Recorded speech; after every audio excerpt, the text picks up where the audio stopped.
Hey you guys, it's Peter, and welcome to my channel, Peterisms, where I tell stories of my life and just little things that I have learned as I have grown into the person that I am today.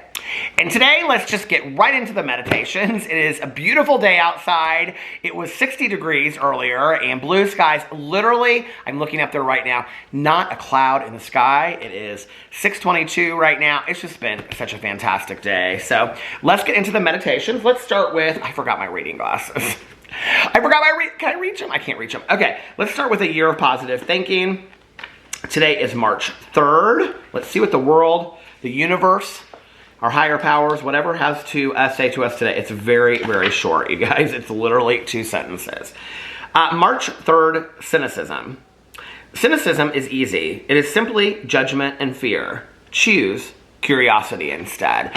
And, I love that meditation, or that, I don't know, just that quote, I guess, because it's so short, I think, like, when I was younger, I would identify myself as a cynic, or I would say, oh, I'm highly cynical, and I think maybe cynicism has kind of a negative connotation to it, that we always look at the very, like, I would say I'm a realist, okay? I'm not a realist today, I'm an idealist, you know what I mean? We're getting all kind of fancy with these words, aren't we?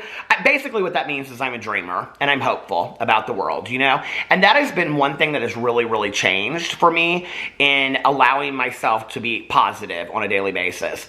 There were many, many years, and I think this is part of being an alcoholic and addict as well. There were many, many years that when I would look at a situation, I would look at it as the glass is half empty, or just really from a negative point of view, And then I started looking at it differently, and I was like, and this was really on my journey of being positive. I don't know if you've all heard this before, but one year I asked my husband what he wanted for Christmas. This is like, I think this was before I came back into the rooms of recovery.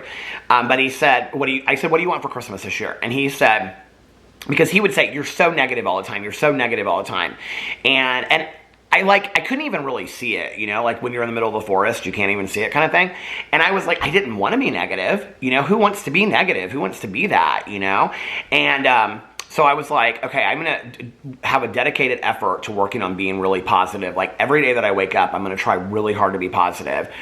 And they say that it takes 21 days to change a habit. I don't know if being negative or being pessimistic about the world or being cynical is a habit, but I can tell you right now, I looked at the world in a negative way. I looked at the world as in, who's trying to get what from me, and this person is not a good, it's constantly that, in my life, like this friend did me wrong, and it was always finger pointing, and I was very pessimistic about the world. Somebody would say something really hopeful, like, oh, we're going to have a great trip, and I'd be like, we're not going to have a great trip, or Christmas is going to be amazing. I'd be like, screw Christmas, I just wish it was over already, which I think is, and I was very cynical too, I would, just only look at like the truth in things, and I kind of wore this badge of honor in all of that. In reality, I did. And it makes me kind of sad today. It's like, that's why, like, when I say to people, and I have close friends of mine that are like this, and they'll say, Valentine's Day is a stupid holiday. And I'm like, but they won't just come out and say it. It's like if I say I love Valentine's Day, and they'll go, Valentine's Day is a stupid holiday. Why don't you just let me kind of love Valentine's Day if I do? You know what I mean? Or if I'm real hopeful for Christmas, if I'm like, oh God, I hope we get a white Christmas. Oh, I hate snow. Why do you have to be that way? Why do you have to be negative about it? Just let me get excited, Let me have that wonder and awe that I had when I was a child inside of me still. It took me 48 years to get that back. I've been working really, really hard to get that back in my life. That wonder, that awe, that magic, of looking at the world in a positive way. Looking at the world from the eyes of hope. And the eyes of what makes me happy, I think we have to be careful with our words sometimes.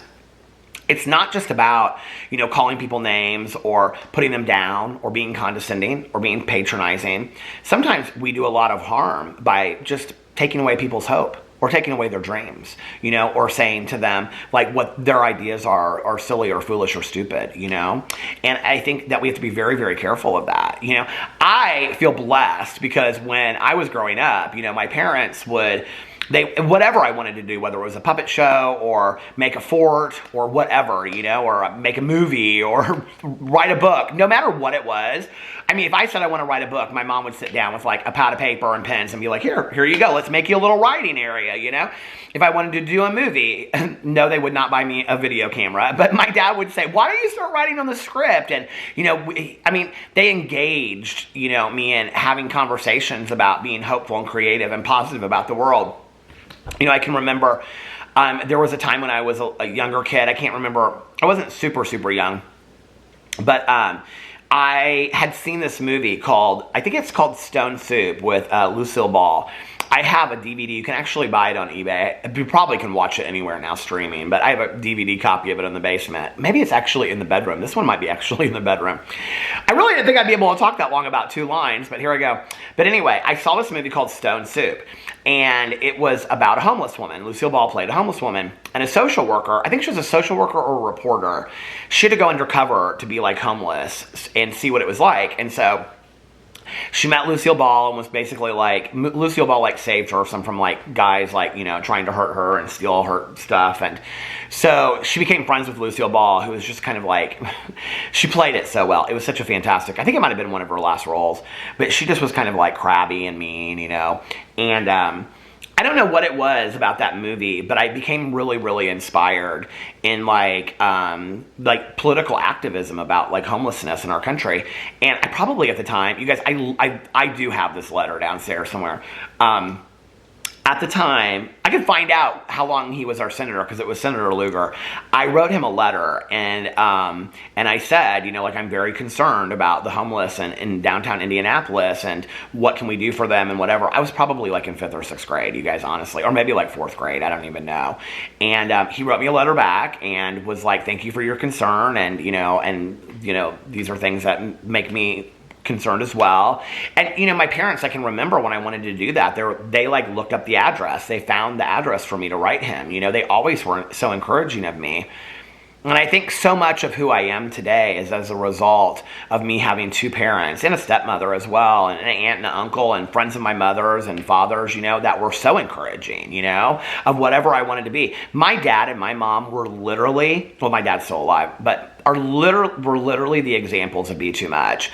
And my dad has always been that. But the thing that held my mom back was fear, you know.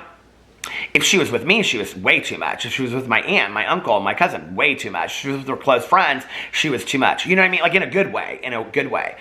But when she was around people that she felt like were judging her, you know, or whatever, and I think that's where the cynical mind goes in and says, oh, I shouldn't probably act that way, you know, like, you know, and we start looking at the world in a serious way. Life's way too short. Let's not look at it, you know. There are things that we need to be very serious about. There are things that I don't think are to be joked about whatsoever. But day to day, why are we so pessimistic, negative, and, you know, looking down on the world? I'd rather be an idealist, you know, and be hopeful instead of just being so negative all the time. It's sad. And I don't want to live with my head in the sand either. Like, I'm not saying that. Like, I want to be aware of what's going on in the world, but at the same time, I want to be hopeful about it and say, and what can I do? And what's my part in that? And what can I do going forward to make the world a better place? And in all actuality, and I think we forget this on a regular basis while we're complaining about everything in the world going on, everything in our personal world, just our little world going on, and everything on the big world and everything else. When we're complaining about all that kind of stuff or putting our opinions out there, I think what we often forget is that it begins with us. Like, it's really a grassroots situation. You know, it starts and it begins with us. And who are we deep inside, you know? And I don't know. I'm not cynical today. I'm not, you know. I'm not negative. I'm really trying to say, like, this is something I realized just recently is hard for me to do. I was listening to this whole thing about emotional sobriety. And it's hard still for me to say, like, even though I believe them inside sometimes, even though I believe them to be true, it's hard for me to say positive statements about myself, you know? But I'm not pessimistic today. I don't see the glass as half empty. I see it half full. I see it flowing over sometimes.